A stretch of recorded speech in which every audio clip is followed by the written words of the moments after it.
My wife and I bought a second home. Of course, it's right next door and right across the driveway from the place where we lived to begin with. The idea we have is to tear this place down and expand our yard and also make use of the lumber to build other things with from this place. This house was built in 1875 and it's been abandoned by the previous owners, so it sat empty for a year and a half. So it has kind of a haunted house feel in it right now. The rooms are all pretty empty and everything's kind of dingy and moldy inside of here.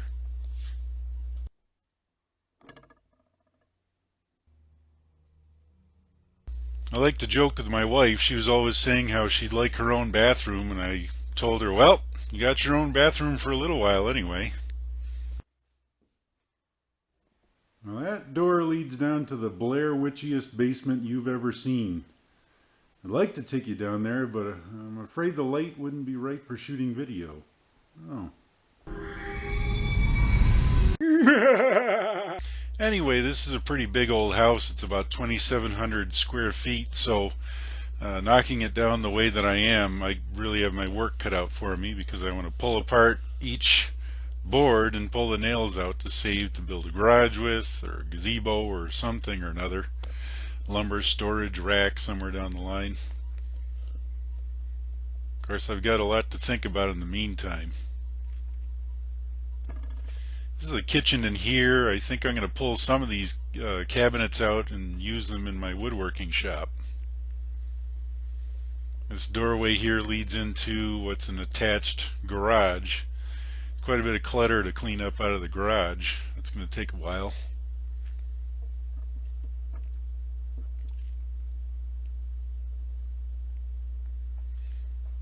There's a little bit of yard out the back door. There's a little shed back there. One concern I have is this giant cluster of cottonwood trees. They don't look that big here, but I have to cut them down if I ever want to build something back here.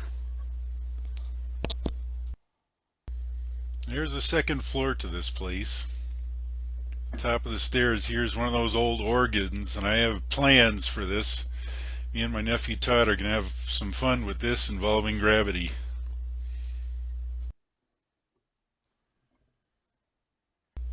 I'm hoping I can find a home for the sinks and some of the lighting fixtures and all the windows here.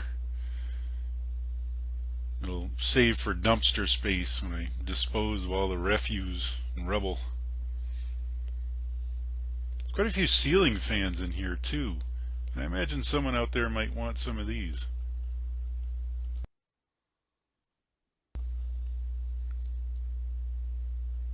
Glad there's not too much furniture to move out of here. I'm going to have enough to haul to the dumpsters from the what I tear out of the walls and stuff. Here, this is the one room that I started with the demolition. I'm going to have help on the weekends though. I got excited when I tore off the lath and plaster to find these really wide boards in here. That's the kind of building material I was hoping to get the demolition of this house, but I think these are hemlock. They really look like hemlock, and it's not a great lumber to have. It has a great tendency to split, which it's already doing. So I'm hoping some of the beams in here will be chestnut. That'll be the holy grail if I get it. This looks like a nice fat 4x6 from the looks of it. It looks like it might be oak, but it's really straight green. I don't know. I'm hoping to find some chestnut boards in here. Boy, I got a mess to clean up in here.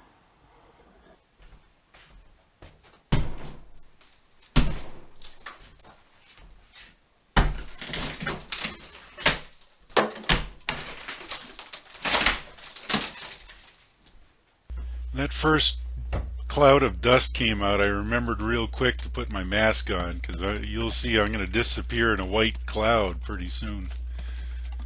I'm using a Hodad style of pickaxe to get that lath and plaster out. It seems to be working okay, but this is a whole lot more effort than it would be had it just been sheetrock.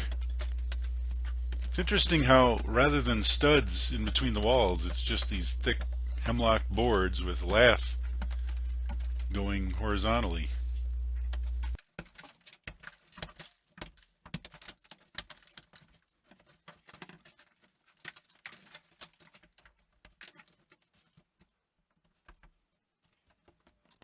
So this demolition project is going to keep me occupied for the rest of the fall and much of the winter.